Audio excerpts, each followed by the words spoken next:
UP में cabinet मंत्री ओम प्रकाश राजभर ने एक बार फिर समाजवादी पार्टी में टूट होने का दावा किया है। उन्होंने कहा है कि लोकसभा के मानसून सत्र से पहले ही पूर्वांचल के सपा के अधिकांश सांसद सपा छोड़ देंगे। अखिलेश यादव को भी पता है कि उनके सांसद पार्टी छोड़ रहे हैं, इसलिए उन्होंने बुधवार को बयान दिया है कि जो कमजोर होगा वो चला जाएगा। जो माननीय रामगोपाल जी ने पत्र दिया है केंद्रीय गृह मंत्री माननीय अमित शाह जी को, उस पत्र में विस्तृत जिक्र है, क्योंकि ये लोग सीबीआई ने एफआईआर किया है गायत्री प्रजापति और अखिलेश यादव जी के नाम से। तो गायत्री जेल में है, अखिलेश यादव जी बाहर हैं। गोमती रिवर फ्रंट के मामले में रामगोपाल जी का भी बेटा है, शिवपाल जी हैं, उनके बेटे हैं, तमाम उनके परिवार के लोग उसमें इन्वॉल्व हैं। तो जिसको लेकर के समाजवादी पार्टी ने अपने जान बचाने के लिए वो सूची जारी किया है। आप देखिएगा पूर्वांचल के बहुत से, जैसे अखिलेश यादव जी पीडीए चिल्लाते हैं ना, नाम तो दलितों का लेते हैं, लेकिन दलितों के साथ बड़े पैमाने पर अत्याचार करते हैं, पिछड़ों के साथ बड़े पैमाने पर अत्याचार। पूर्वांचल के बहुत से ऐसे सांसद हैं जो दिल्ली संपर्क बनाए हुए हैं और कि हम आपकी पार्टी में आ रहे हैं, हम सत्ता के साथ रहना चाहते हैं। ऐसे तमाम लोग घूम रहे हैं। ऐसे हम लोग झूठ नहीं बोल रहे हैं। आपने एमएलसी के चुनाव में देखा, जब राज्यसभा का चुनाव था तो तमाम इनके कई विधायक इनके साथ, इनसे नाराज लोग स्वेच्छा से भारतीय जनता पार्टी में चले गए। अखिलेश यादव ने सपा के टूट के दावे को ओम प्रकाश राजभर का मजाक उड़ाते हुए कहा है कि ये सब दावे केवल संभावित विभाजन की बात कही जा रही है, ऐसा कुछ नहीं है। दाना और गाना की बात उन्होंने कहा। अखिलेश यादव जी ने स्वीकार किया। अखिलेश यादव जी का कल मैंने बयान पढ़ा तो उन्होंने कहा कि भारतीय जनता पार्टी ने हमारे एमएलसी को तोड़ लिया, हमारे एमएलए को तोड़ लिया। अब आने वाले दिनों में जो कमजोर होगा, जो डरपोक होगा, वो टूट जाएगा। जो डरपोक नहीं है, तो डरपोक तो उनके परिवार के लोग, जो 4-5 लोग हैं, उन्हीं को छोड़ दीजिए। चाहे धर्मेंद्र की बात कर लें, चाहे अखिलेश जी की बात कर लें, चाहे डिम्पल जी की बात कर लें, चाहे उनके परिवार के रामगोपाल जी के बेटे हों, चाहे शिवपाल जी के बेटे हों, यही 4-5 लोगों को, और कुछ 2-4-6 लोग और हैं, इनको छोड़ दीजिए तो सारे लोग तो इनका साथ छोड़ने को तैयार हैं। सब लोग दुखी हैं। खुद अखिलेश जी कह रहे हैं कि जो डरपोक है वो चले जाएंगे और जो साहसी हैं, हिम्मती हमारे साथ रहेंगे। अखिलेश जी का बयान है, हम थोड़ा कह रहे हैं। 24 घंटे में राजभर 4 बार सपा में टूट का दावा कर चुके हैं। इससे पहले सुबह 7 बजे एक्स पर लिखा, सपा के बागी सांसदों के गुट का नेतृत्व उत्तर प्रदेश की बागी भूमि का एक लाल करेगा, और करे भी क्यों ना। कल जिस तरह से सपा कार्यालय में सम्मेलन के नाम पर ब्राह्मणों का तिरस्कार किया गया है, उससे बागी बलिया का लाल आहत है। राजभर ने कहा कि जिस तरह से पूरा सफाई खानदान मुझे गाली देने में जुट गया है, उससे बेहतर है कि अखिलेश बाबू अब ट्विटर एसी और पीसी वाली नेतागिरी छोड़कर सांसद बचाओ अभियान शुरू करो। बता दें कि अभी बलिया से सपा के सांसद सनातन पांडे हैं। राजनीतिक जानकार बताते हैं कि राजभर ने जो इशारा किया है वह सनातन पांडे की तरफ लग रहा है।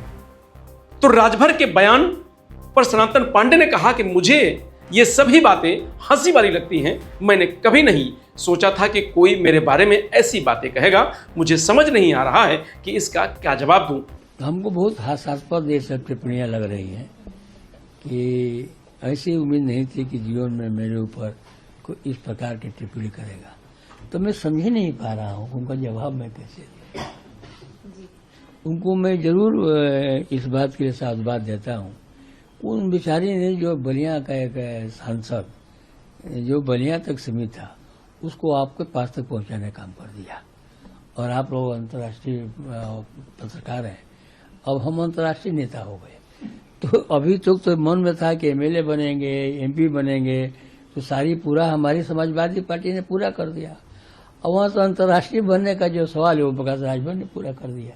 अब इसके बाद बचता ही क्या है। जी सर, उनकी तरफ से लॉजिक दिया जा रहा है क्योंकि एक सम्मेलन हुआ था, ब्राह्मण सम्मेलन, जिसमें ब्राह्मणों का तिरस्कार किया गया। उसके चलते कुछ जो एमपीज हैं वो नाराज हैं, खासकर बलिया से।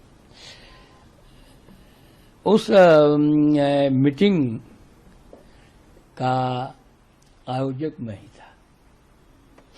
5 अगस्त ज्ञानेश्वर मिश्रा जी के जन्मदिन पर हर साल कार्यक्रम होता है, चाहे वो कॉन्फ्रेंस क्लब यहाँ पर होता हो और चाहे हमारे पार्टी कार्यालय पर होता हो और चाहे जो है ज्ञानेश्वर मिश्रा पार्क में होता है। इस बार ये हुआ कि हम लोग सभी को अलग अलग न करके एक साथ एक जगह पर करने काम करेंगे, इसीलिए पूरे प्रदेश के लोगों को बुलाया गया था। वो सिर्फ वो पार्टी से थोड़ा हट कर था। चूंकि कार्यालय हमको जगह चाहिए था तो हमने पार्टी से अनुरोध किया कि अपना कार्यालय दे दिए, तो उन्होंने जगह दे दिया था मुझे। तो ये ज्ञानेश्वर मिश्रा के लोग जो समाजवादी हैं, वो लोगों का एक कार्यक्रम था और उसमें समाजवादी भी हैं, ज्ञानेश्वर मिश्रा से जुड़े हुए लोग हैं, सब लोग मिलकर तय किए हैं कि हम इस 2027 के जन्मदिन को भव्य मनाने का काम करेंगे। यही उनको जो है सच्ची श्रद्धांजलि होगी। और जीवन भर समाजवादी रहे हैं, वो मरते दम तो समाजवादी रहे हैं। परिवार से जीवन में अपने को दूर रखा। हिंदुस्तान में 4 बार जो है कैबिनेट मिनिस्टर रहे। ये किसी भी हिंदुस्तान के किसी भी शहर में उनका अपना एक निवास नहीं है। तो इस लोगों को प्रेरणा लेने के लिए कि राजनीति जो है धन कमाने के लिए नहीं है, राजनीति जो है कर्म भूमि में यश कमाया जाता है। वह यशस्वी हो गए वो, तो उनके ही हम जन्मदिन पर शपथ लेंगे इस सरकार को उखाड़कर फेंकने का। जी सर, कोई ब्राह्मण कहीं नाराज नहीं हुआ। ब्राह्मण तो इतने उत्साहित दिखे कि मेरी तो कल्पना नहीं थी मन में, मेरी कल्पना मेरे मन में नहीं थी। उसमें इलाहाबाद का एक खड़ा होता है, क्या करता, कहता है साहब हम अपने तरफ से 10 बस दूंगा, 10 बसें दूंगा आदमी लाने के लिए। हम तो एक बस बलिया से नहीं ला पाऊंगा, एक बस को ले आने में 1 लाख रुपया खर्चा पड़ेगा। यहां से आपके अमरपाल शर्मा गए थे गाजियाबाद, पूर्व विधायक। इन्होंने कहा कि जितनी संख्या बता दी जाएगी उतनी संख्या में लेकर गिनवा दूंगा। इतना उत्साह ब्राह्मण में तो कभी देखा नहीं था। अनुभव हुआ कि ब्राह्मण राजनीति में भले ही सत्ता के साथ जुड़ा हुआ है, चाहे सत्ता कोट किया हो, लेकिन ब्राह्मणों को सरकार बनने के बाद सम्मान नहीं मिला है। उसमें भी साथियों से क्षण कर बात आई कि अगर इस प्रदेश में सबसे अधिक काउंटर हुए हैं तो उस काउंटर में भी से अधिक ब्राह्मणों के काउंटर हुए हैं। सबसे अधिक जो है फर्जी मुकदमे हुए हैं तो वो ब्राह्मणों पर हुए हैं। अब ब्राह्मण का जो नेतृत्व भाजपा में है वो उनकी मदद नहीं कर पा रहा है। मैं विजय मिश्रा जी भदोही थे, वो दोषी थे, उनकी पत्नी दोषी थी, उनका बेटा बाहर से पढ़ कर आ रहा है, उसको जेल के सलाखों में भेज दिया जाता है। उनका क्या दोष था? इसको समाज नहीं देख रहा है।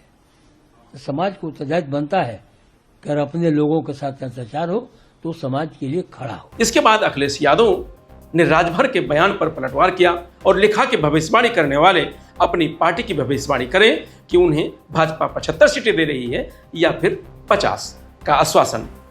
उन्होंने भाजपा के गठबंधन से 30 सीटें मिलने की अफवाह फैलाकर जो पैसा एडवांस लिया है उसे लोग ढूंढ रहे हैं। तो फिलहाल ओम प्रकाश राजभर और अखिलेश यादव में जुबानी जंग जारी है और एक दूसरे पर आरोपों का दौर चल रहा है। फिलहाल इस खबर में इतना ही। आप देखते रहिए लोकमत हिंदी।